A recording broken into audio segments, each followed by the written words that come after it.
पेश खिदमत है कहानी हमजाद सीजन 3 का 18वां हिस्सा।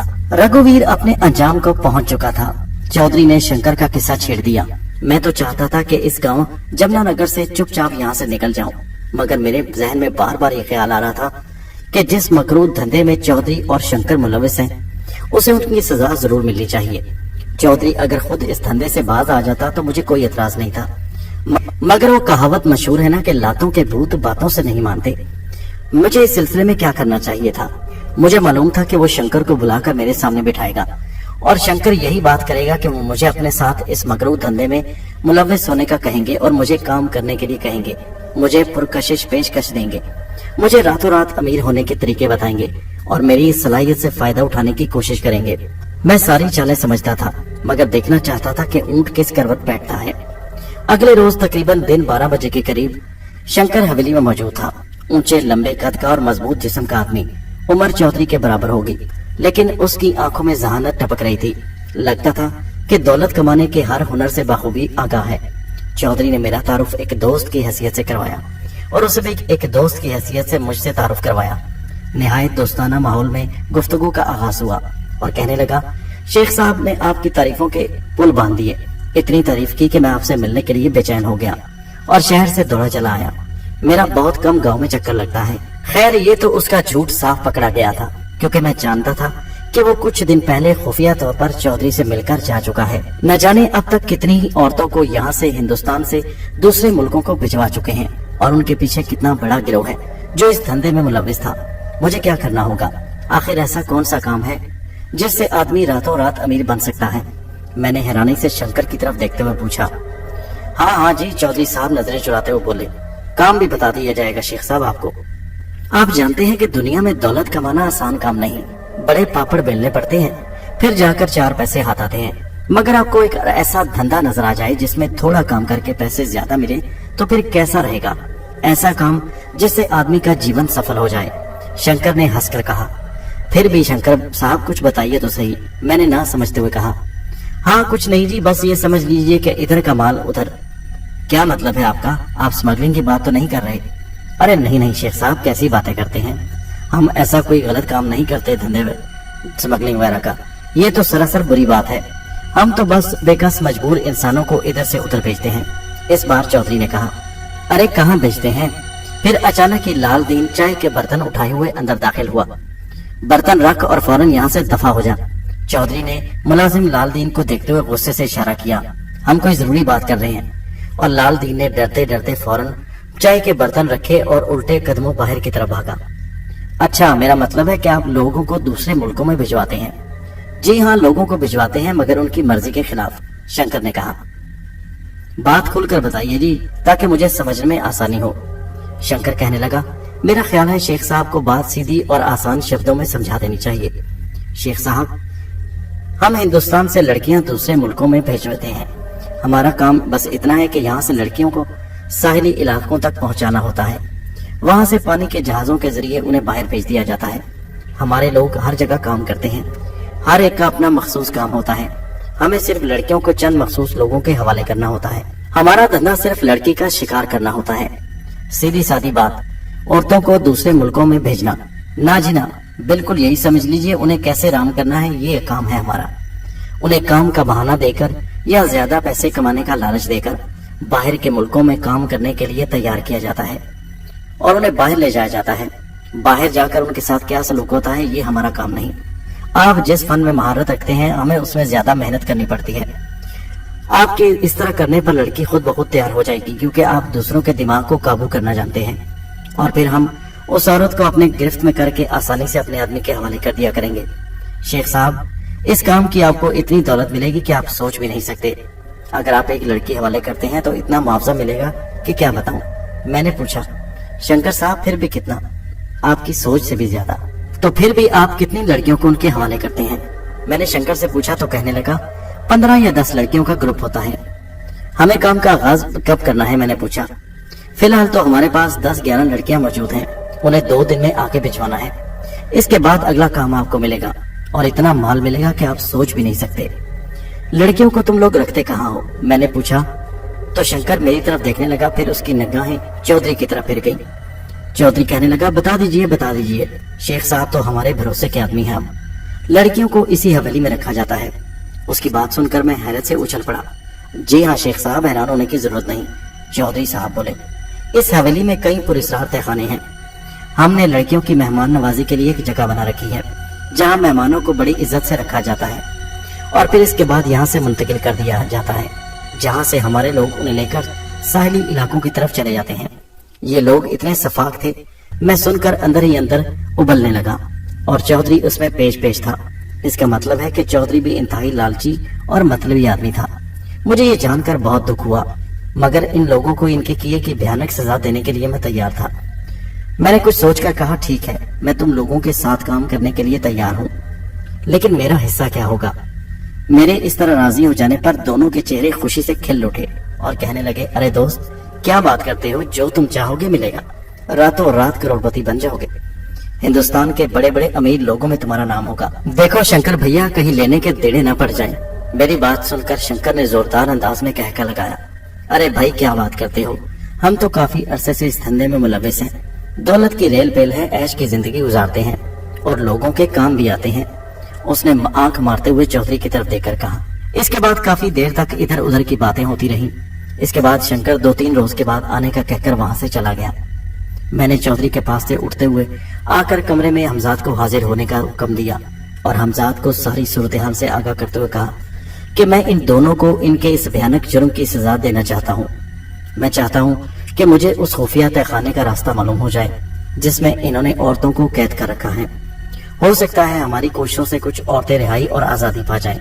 हमजाद कहने लगा, आका, ये मैं आपको बात 100% यकीन से बता सकता हूँ। तहखाने का रास्ता चौधरी के उसी कमरे से जाता है जिसमें वो सोता है, और आपको ये जानकर हैरत होगी कि तहखाने का रोशनदान बाग की तरफ खुलता है, मगर ऐसी जगह जहाँ किसी का जाना मुमकिन नहीं या किसी को मालूम नहीं, क्योंकि तहखाने के रोशनदान की तरफ से ही वहां पर हवा अंदर जाती है। रास्ते में 3 जगह जाली लगी होती है और उस हवादारी के लिए उस रोशनदान को रखा जाता है, और वो रोशनदान इतना दूर होता है कि कोई औरत चीखना भी चाहे तो उसकी आवाज बाग तक नहीं पहुंच सकती। तहखाने का रास्ता तो आसानी से मालूम किया जा सकता है, मगर मेरा ख्याल है कि तहखाने को खोलने और औरतों को आजादी देने से पहले चौधरी और शंकर को उनके अंजाम तक पहुंचा देना चाहिए। तुम्हारा क्या ख्याल है? क्या पंडित हरीलाल भी इस धंधे में मुलविस है? मैंने पूछा तो हमजाद कहने लगा, नहीं, अगर मुलविस होता तो चौधरी उसे साथ जरूर बैठा था। ठीक है, मुझे इन लोगों से और बात करनी चाहिए। शंकर भी 2 दिन के बाद आने का कह गया है। अगर ये बात आप इनसे बराह रास्त झगड़ा ले लें और चौधरी आपके खिलाफ हो गया तो फिर चौधरी को भी रास्ते से हटा दीजिएगा, इसके सिवा कोई चारा नहीं, हमजाद ने कहा। हाँ, इस बात की फिक्र मत करो।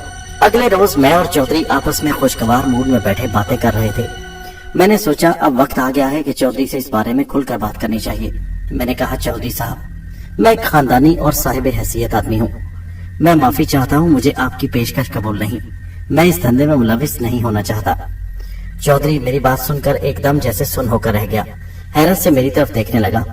मगर शेख साहब, कल तो आपने शंकर के सामने इस बात का इकरार किया था कि आप हमारा साथ देने पर तैयार हैं।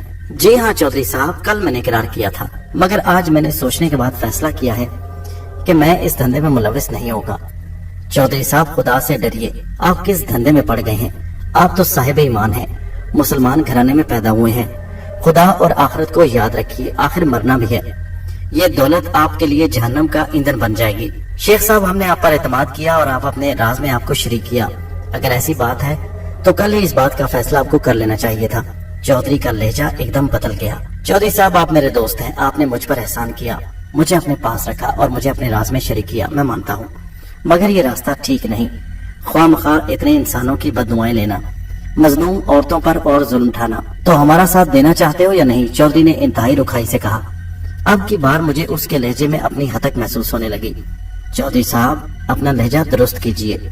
मेरी बात सुनकर चौधरी एकदम गुस्से से उठ खड़ा हुआ और फौरी तौर पर लाल दीन अपने मुलाजिम को आवाजें देने लगा। लाल दीन जल्दी आओ। लाल दीन दौड़ता हुआ आया। इस नाहिंजार के हाथ पांव बांधकर इसे तहखाने में डाल दो।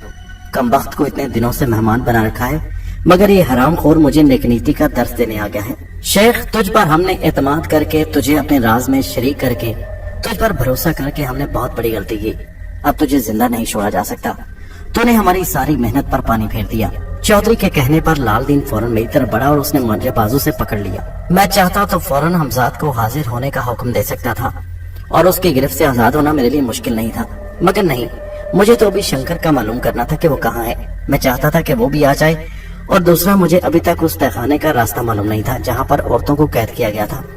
चौधरी साहब, आप मेरे साथ ज्यादती कर रहे हैं। मैं आपका मेहमान हूँ, मैंने गिड़गिड़ाते हुए अजीब अदाकारी करते हुए कहा। अरे चल बे, बड़ा आया मेहमान, तू हमें जेल की हवा खाने के लिए तैयार कर रहा है और मैं तुझे अब मेहमान बनाकर रखूं? उसने गुस्से से डांटते हुए कहा, और उसका मुलाजिम लालदीन मुझे धकेलते हुए अंदरूनी हिस्से की तरफ ले जाने लगा।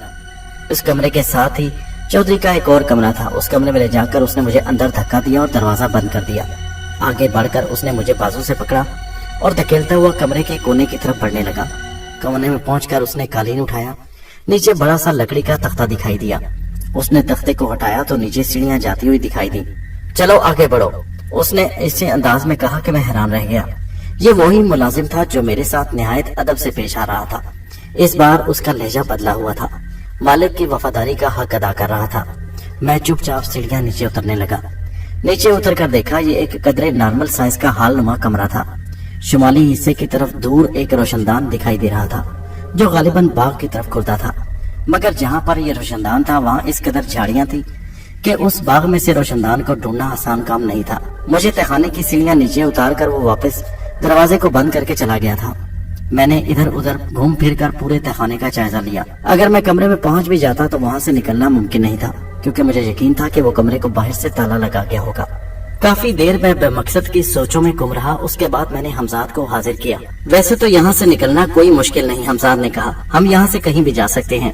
इसीलिए तो मैं यहाँ आया हूँ कि मुझे यहाँ आकर अपनी सारी सूरत हाल का जायजा लेना है। तो फिर आपका क्या ख्याल है आका, यहाँ से निकलना चाहिए कि नहीं? नहीं, ऐसा करो कि मुझे शंकर का इंतजार करने दो। मुझे यकीन है कि चौधरी उसे लेकर मेरे पास जरूर आएगा, या मुझे बाहर डालने के लिए या मुझसे कुछ बात करने के लिए वो मेरे पास आएंगे। मैं चाहता हूँ वो दोनों एक साथ मेरे सामने मौजूद हों, तो उन दोनों को उनके मंतकी अंजाम तक पहुँचा दिया जाए। मैंने तुम्हें फिलहाल एक अहम काम के लिए बुलाया है। हमजाद कहने लगा, वो क्या? का कि तुम उन औरतों का तहखाना तलाश करो जहाँ पर उन औरतों को कैद किया गया है। जी आका, जैसे आपका हुक्म। हमजाद ने सर हिलाया और गायब हो गया। मैं वहीं फर्श पर दीवार के सहारे टेक लगाकर बैठ गया। बैठे बैठे सोचों में गुम हो गया। दुनिया में इंसान कैसे कैसे चेहरे बनाए फिरता है।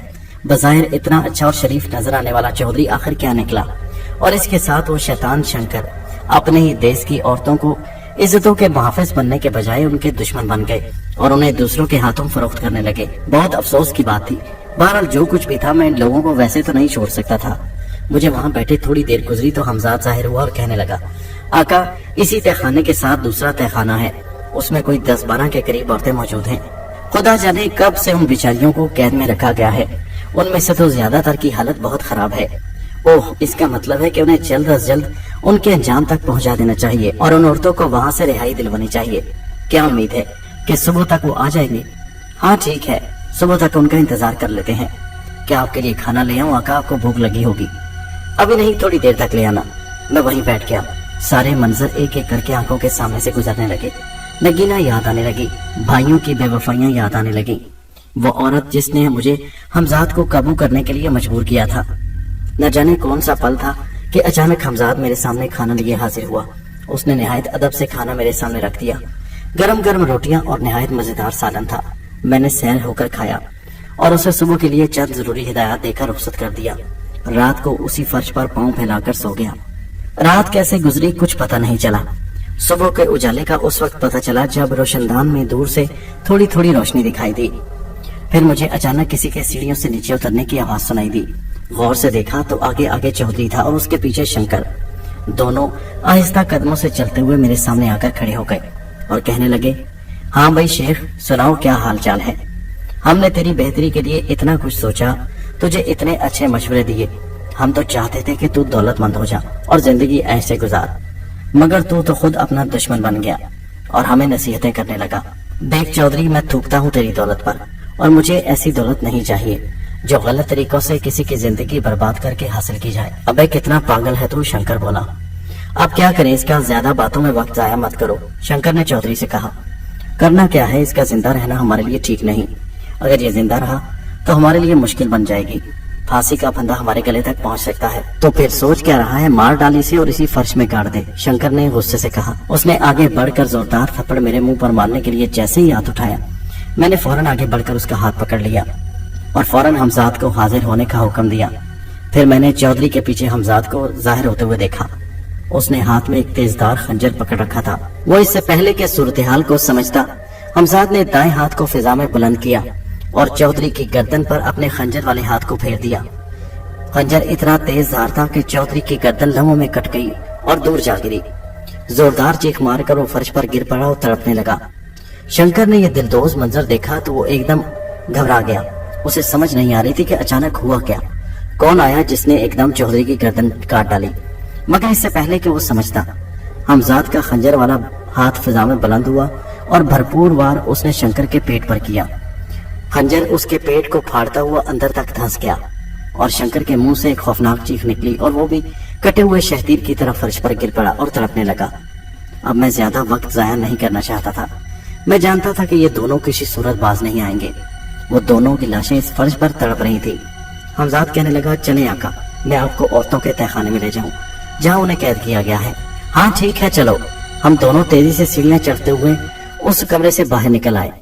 دوسرے کمرے کا دروازہ کھولا، اس میں داخل ہو گئے جو چودھری کا خصوصی کمرہ تھا۔ اس کمرے میں بھی نیچے تہخانے جانے کا راستہ تھا، لیکن فرق صرف اتنا تھا کہ اس بار یہ تہخانے کا راستہ چودھری کی مسحری کے نیچے موجود تھا۔ سیڑھیوں کے نیچے جب ہم تہخانے میں پہنچے تو یہ دیکھ کر حیران رہ گئے کہ نیچے 10-12 عورتیں موجود تھیں جو بیچاری بری حالت کا شکار تھیں۔ نہ جانے ان بیچاریوں کو کتنے دنوں سے یہاں قید کیا گیا تھا۔ مجھے دیکھ کر ایک دم خوف سے ان کے چہرے پیلے پڑ گئے۔ وہ سمجھی کہ شاید اب ان کے مقدر کا فیصلہ کیا جانے والا ہے۔ میں اندازہ لگا چکا تھا کہ ان عورتوں کی عزت بھی پامال کی گئی تھی۔ میں نے ان لوگ عورتوں کو مخاطب کرتے ہوئے کہا، میری بہنوں تم یہاں سے آزاد ہو، جہاں جانا چاہتی ہو چلی جاؤ، فوراً سے پہلے یہاں سے نکل جاؤ، اس سے پہلے کہ کوئی اور ظالم یہاں پر آ جائے۔ میری بات سن کر وہ عورتیں حیرت سے ایک دوسرے کا منہ دیکھنے لگی، جیسے میری بات پر انہیں یقین نہ آ رہا ہو۔ لیکن پھر اچانک پھر اس تیزی سے سیڑھیاں چڑھنے لگی اور دیکھتے ہی دیکھتے بھاگ گئی۔ حال میں سے ساری عورتیں بھاگ بھاگ کر سیڑھیوں پر چڑھ رہی تھی، آزادی مل جانے کی خوشی میں بہت پرجوش تھی۔ مگر ایک لڑکی وہیں فرش پر پڑی رہی، ایسا لگتا تھا جیسے اس نے میری بات سنی ہی نہ ہو۔ میں نے فوراً آگے بڑھ کر اس کے دیکھا کہ شاید کہیں یہ مر تو نہیں گئی، مگر اس کی نبض آہستہ آہستہ چل رہی تھی۔ وہ زندہ تھی، زندگی کی کیفیت میں تھی۔ حمزاد میرے ساتھ تھا جسے وہ نہیں دیکھ سکتی تھی۔ حمزاد دیکھو اسے ہوا کیا ہے؟ میں نے فوراً آگے بڑھ کر اسے دیکھا اور کہا، معلوم ہوتا ہے یہ لڑکی بہت دن سے یہاں ہے اور اس نے فاقہ کشی اختیار کر رکھی ہے۔ کمزوری کی وجہ سے اس کی حالت ابتر ہو گئی ہے۔ اے لڑکی تم کون ہو؟ کیا تمہارا کوئی گھر بار نہیں؟ کیا تم یہاں سے جانا نہیں چاہتی؟ میں نے اس کی طرف دیکھا مگر وہ خالی خالی نظروں سے میری طرف دیکھتی رہی۔ اس کی حالت بہت ابتر تھی۔ میں سمجھ گیا کہ وہ اس حالت میں نہیں کہ میری بات کا جواب دے سکے۔ میں نے کہا، حمزاد یہاں سے نکلنا چاہیے۔ شنکر اور چودھری کی لاشوں کا کیا کرنا ہے؟ حمزاد نے پوچھا۔ رہنے دو، ہمیں کیا، جو ہوگا دیکھا جائے گا، بس مجھے اور اس لڑکی کو کسی محفوظ جگہ پر پہنچا دو۔ اس لڑکی کی حالت ٹھیک نہیں، اسے کھانے پینے کے لیے فوراً کسی چیز کی ضرورت ہے۔ مگر یہ لڑکی تو اٹھ نہیں سکتی، اپنے پاؤں پر کھڑی نہیں ہو سکتی۔ میں نے کہا تو حمزاد فوراً آگے بڑھا۔ اس نے آگے بڑھ کر لڑکی کے اس نکاحت بھرے جسم کو اٹھا کر اپنے کندھے پر لٹکا لیا اور ایک ہاتھ میری طرف بڑھا کر کہنے لگا، آقا میرا ہاتھ تھام لیجئے۔ میں نے فوراً آگے بڑھ کر اس کا ہاتھ پکڑ لیا۔ آنکھیں بند کر لیجئے آقا۔ میں نے آنکھیں بند کی تو مجھے یوں محسوس ہوا جیسے زمین نے ہمارے پاؤں کا ساتھ چھوڑ دیا ہو۔ تھوڑی دیر کے بعد حمزاد کی آواز میرے کانوں سے ٹکرائی، آقا آنکھیں کھول دیجئے۔ میں نے آنکھیں کھولی تو ہم ایک ویرانے میں ایک درخت کے نیچے کھڑے تھے۔ حمزاد نے لڑکی کو کندھے پر اٹھایا ہوا تھا۔ اس نے لڑکی کو نیچے زمین پر درخت کے ساتھ لگاتے ہوئے بٹھایا اور میری طرف دیکھ کر کہنے لگا، لیجئے آقا میں اس کے لیے کچھ کھانے کو لاتا ہوں۔ یہ جگہ کون سی ہے؟ میں نے ادھر ادھر دیکھتے ہوئے کہا۔ حمزاد نے میری طرف دیکھ کر مسکرا کر کہا، یہ جگہ۔ دوستو کہانی جاری ہے، اس کا اگلا حصہ نیکسٹ ویڈیو میں ملاحظہ کیجیے۔